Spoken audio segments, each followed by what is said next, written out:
Hello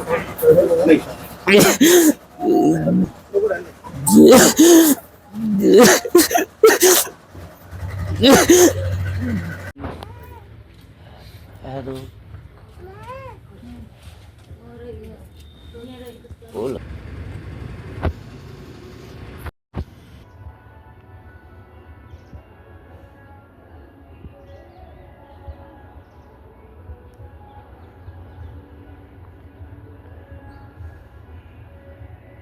मैं सिल्लू भैया की दुकान पे काम करता हूँ।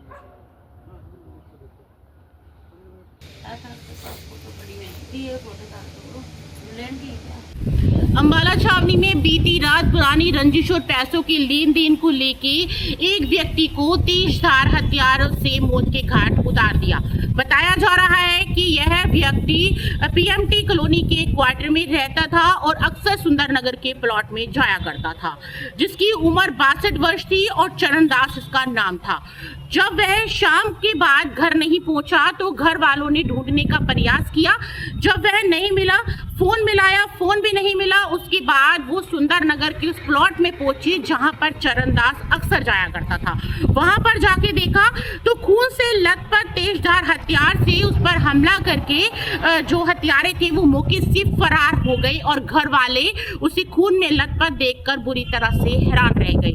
बीती रात पुरानी रंजिश व रुपयों के लेन देन के चलते रेलवे अस्पताल के सामने कॉलोनी क्वार्टर में रहने वाले 62 वर्षीय चरणदास की उसके सुंदरनगर स्थित प्लाट के कमरे में तेजधार हथियारों से हत्या कर दी गई। हत्यारे मौके से फरार हो गए। मृतक के बेटे ने बताया उनके पिता सुबह उनकी माता को ड्यूटी पर छोड़कर रोजाना की तरह सुंदरनगर अपने प्लाट पर जाया करते थे और शाम को लौट कर वापस घर आ जाते थे। उनकी माता रेलवे में कार्यरत है। कल वे देर रात तक वापस न लौटे तो घर वालों को अनहोनी की आशंका हुई और उन्होंने चरणदास को फोन मिलाने की शुरू किए, लेकिन दूसरी तरफ से जवाब न आने पर परिजन मौके पर पहुंचे। प्लाट का गेट खोलकर अंदर जाने पर उन्होंने चरणदास को खून से लथपथ पाया। मृतक चरणदास के परिजनों का कहना है चरणदास ने सुंदरनगर में एक प्लाट किसी से लिया हुआ था, लेकिन उसे प्लाट की रजिस्ट्री न होने पर उन्होंने पैसे वापसी की मांग की थी, जिस पर उनकी रंजिश हो गई। परिजनों ने शंका जाहिर की कि हत्या में उन्हीं लोगों का हाथ हो सकता है।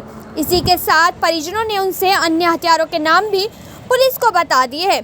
परिजनों ने हत्यारों को शीघ्र पकड़कर न्याय दिलाने की मांग की है। मेरे फादर सवेरे मेरी मम्मी को छोड़ ड्यूटी पे गए थे। ड्यूटी पे से छोड़ के सवेरे 10 बजे सुंदरनगर प्लाट पे गए थे।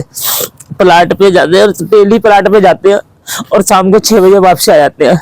कल वो प्लाट पे गए और शाम को 6 बजे वापसी नहीं आए तो हमने उन्हें फोन करा। फोन करने पे जब उन्होंने फोन नहीं चका ना तो हम प्लाट पे गए। प्लाट पे गए तो बाहर से गेट लगा हुआ था। हमने गेट खोला तो देखा मेरे पिता बेड से नीचे लोही लोहार पड़े हुए थे।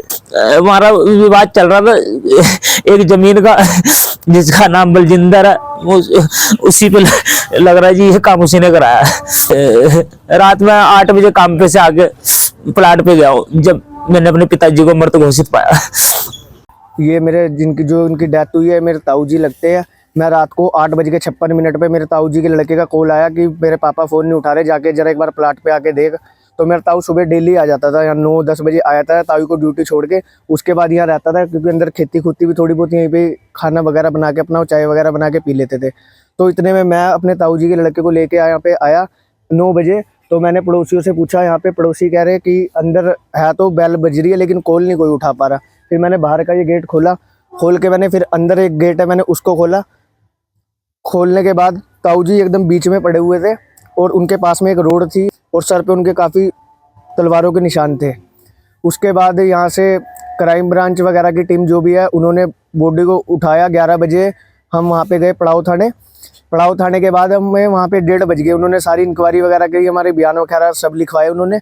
उसके बाद हम फाटक से आ रहे थे तो देखा क्या वहाँ यहाँ से मेरे ताऊ की बाइक भी नहीं वहाँ पे यहाँ पे थी और उनकी जेब में पर्स था। पर्स में 30,000 रुपये के तकरीबन पैसे भी थे। ना उनके पास पर्स था ना बाइक थी।